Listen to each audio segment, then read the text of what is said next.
Have you ever imagined being accused of something you didn't do, treated like a suspect in your own neighborhood at your own front door? Picture this. A warm summer evening, you're pulling into the driveway, bags of groceries piled in your arms, keys jingling, and just as you reach for the handle to open the door to your home, bright headlights flash behind you, voices bark commands, and suddenly, boom, you're cuffed, shoved against your own porch with cameras pointed at your face.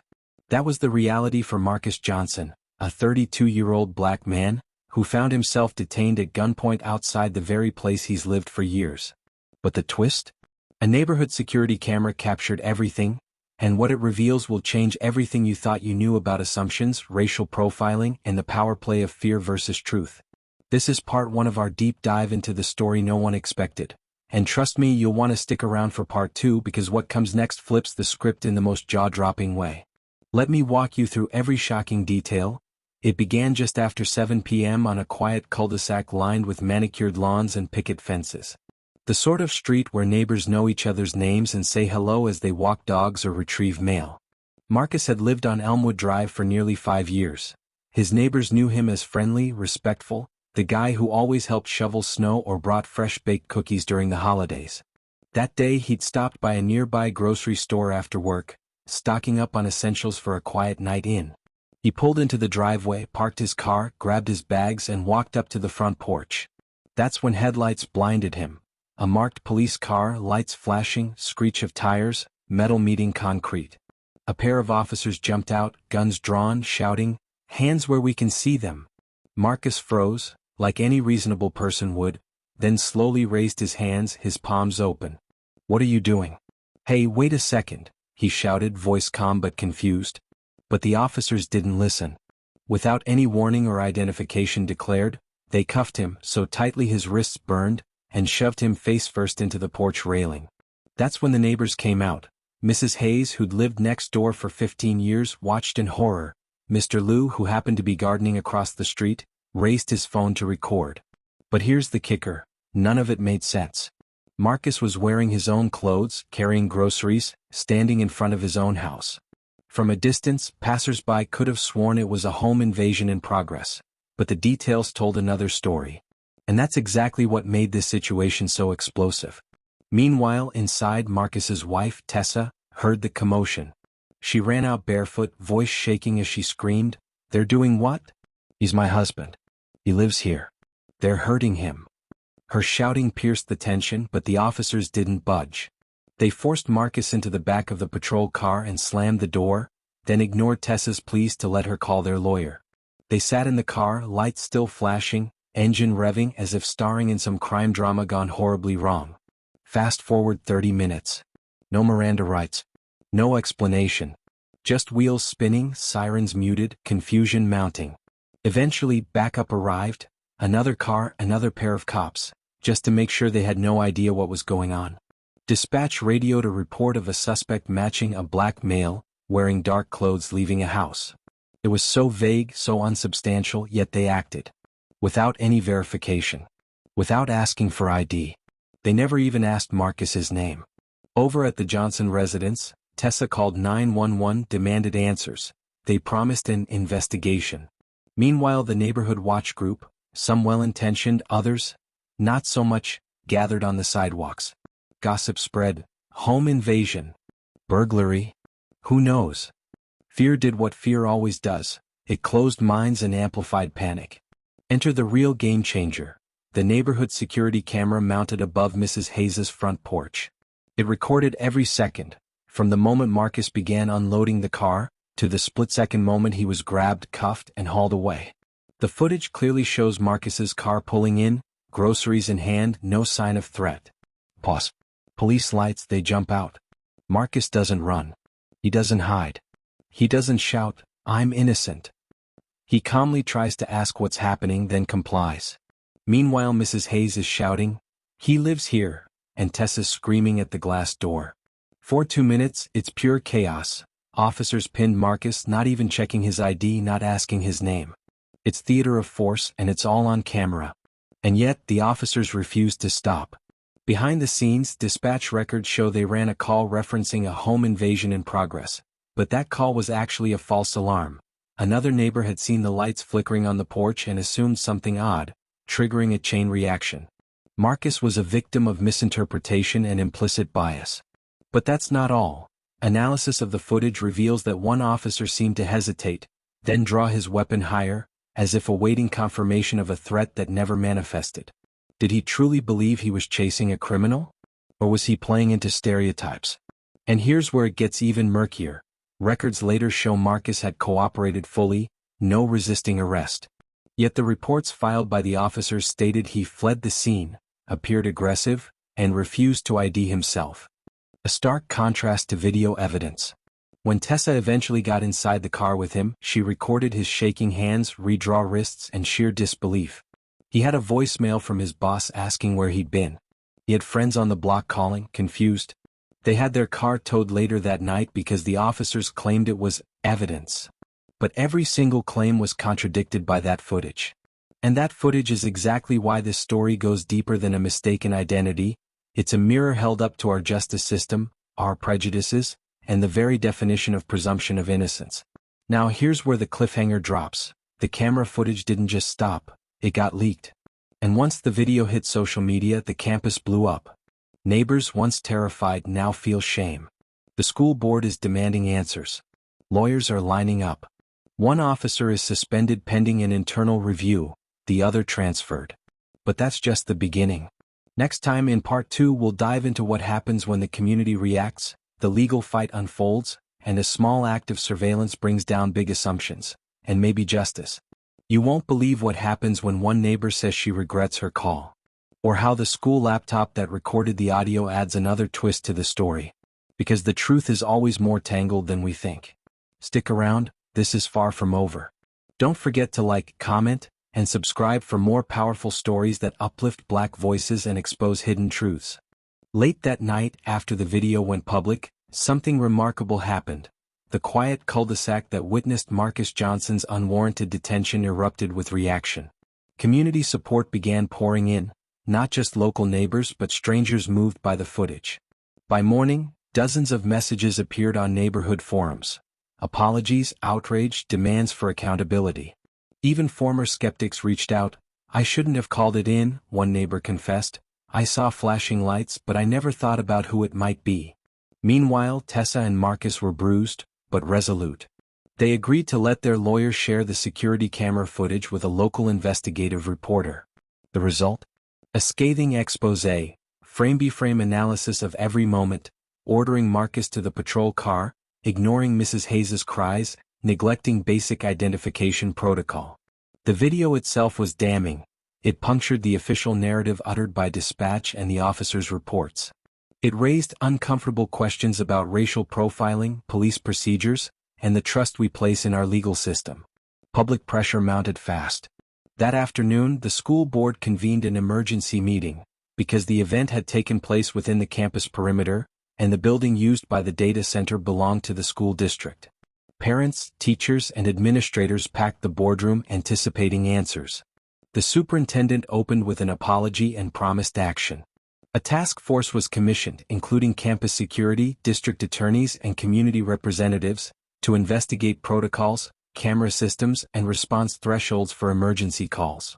Some board members suggested that dispatch protocols and trigger words be revised to require confirmation before armed deployment. At the same time, a senior detective announced that one officer had been placed on administrative leave pending internal review, and the second was transferred to desk duty. The district's public affairs officer said the move was precautionary, not an admission of fault, but the community wasn't buying the line.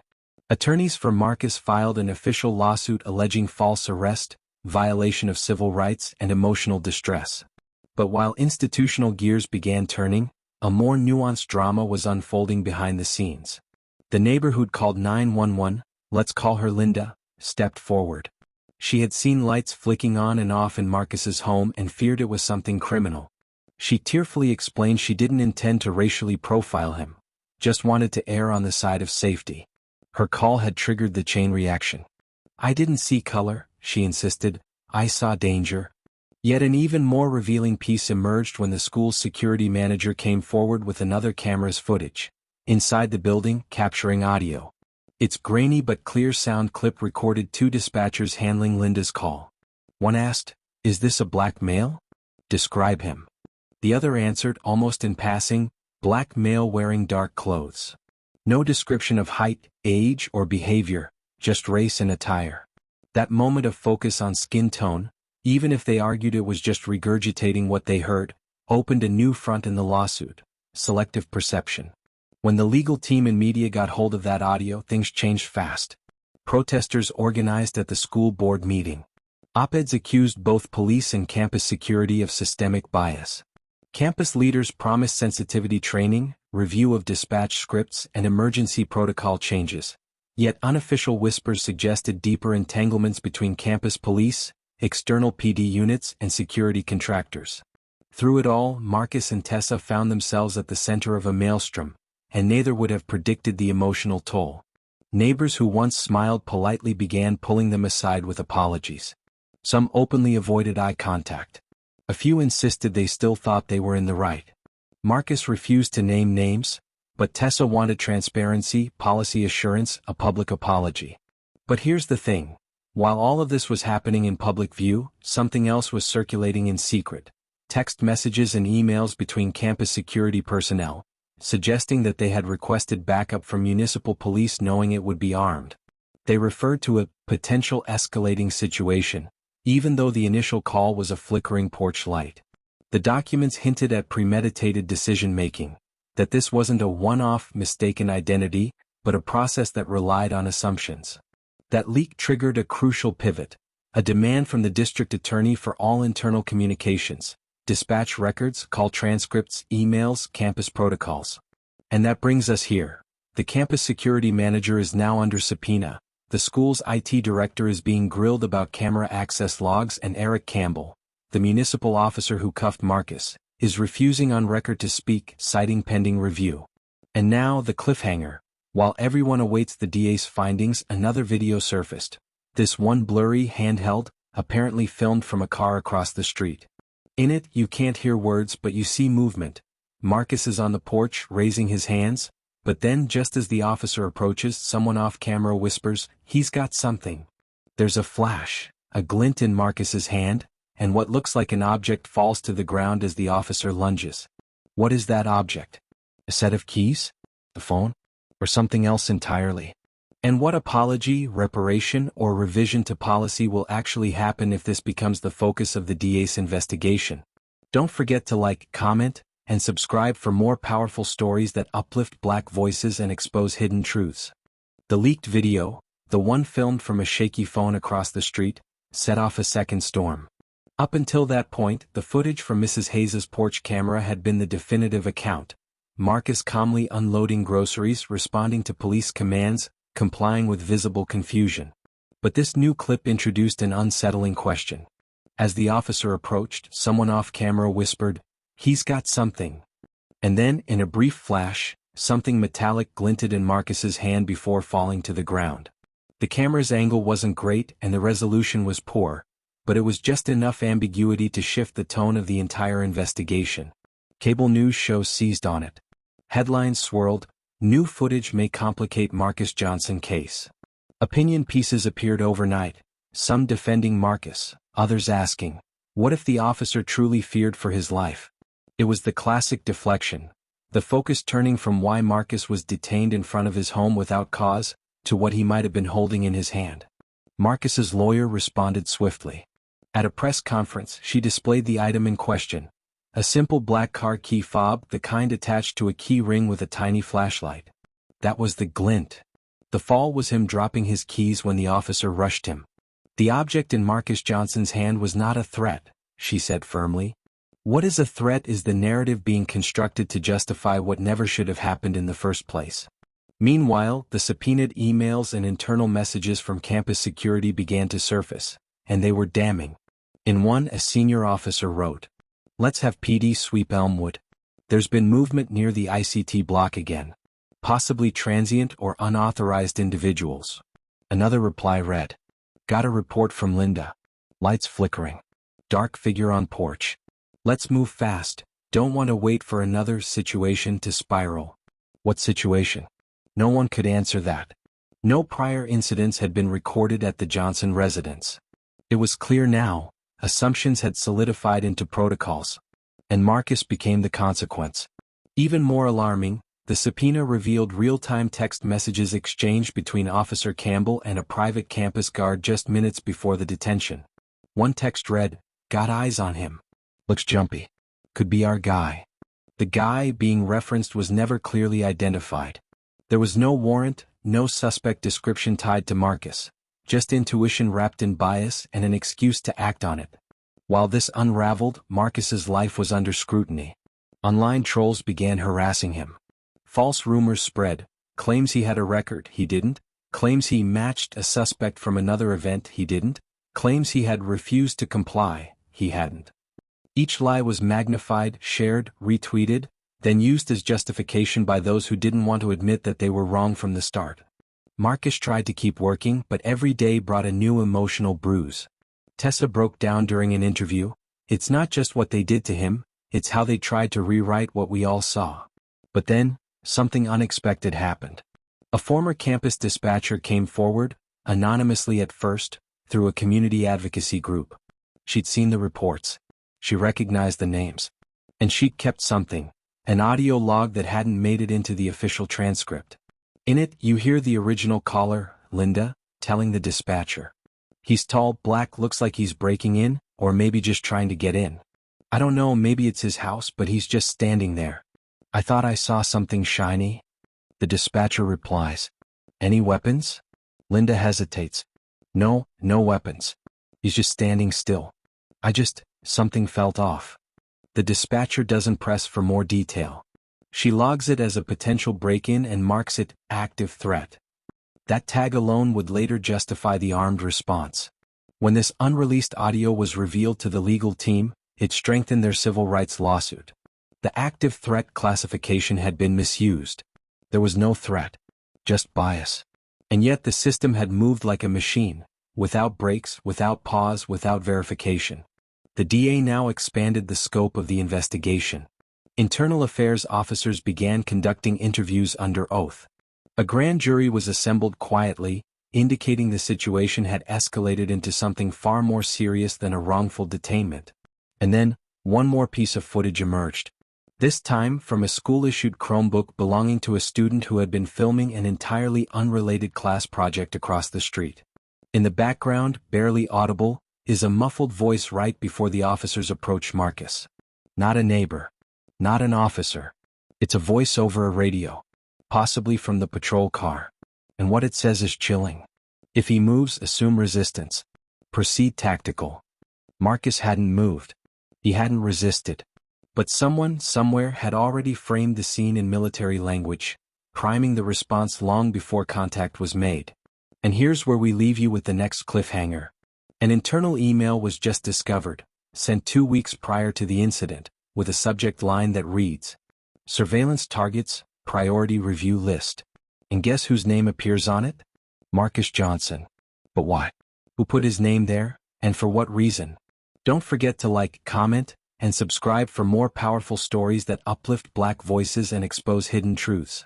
The email subject line, "Surveillance targets, priority review list," was supposed to be internal, eyes only, buried beneath the bureaucratic noise of campus security and law enforcement coordination.